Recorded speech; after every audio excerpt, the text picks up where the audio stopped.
Minsan, ang unang napapahamak ay hindi ang mahirap, kundi ang taong biglang guminhawa ang buhay, hindi dahil masama siyang tao, kundi dahil habang dumarami ang biyaya, unti-unti niyang nakakalimutan kung sino ang tunay na nagmalasakit sa kanya.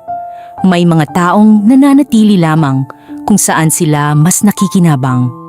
Kapag may mas malaking pakinabang sa kabila, mabilis silang lumilipat.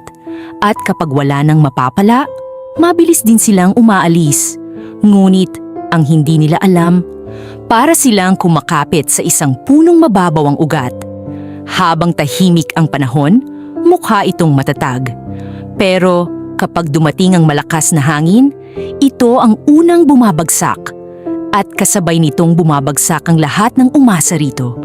Mas mabuti pang samahan ang taong hindi man mayaman, hindi man sikat, at hindi man maingay, ngunit tapat.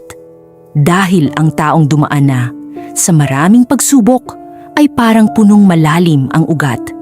Maaaring yumuko siya sa bagyo, ngunit hindi siya madaling mabuwal. Hindi siya naging matatag dahil madali ang buhay.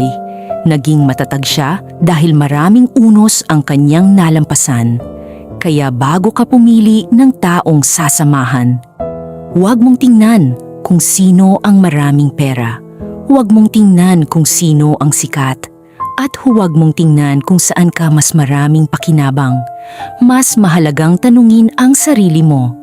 Kapag dumating ang pinakamabigat na pagsubok sa buhay, sino ang mananatiling nakatayo dahil sa huli?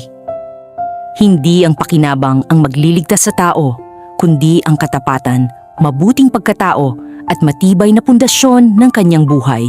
Tandaan mo ito, ang bawat desisyong ginagawa mo ngayon ay siya ring huhubog sa buhay na haharapin mo bukas.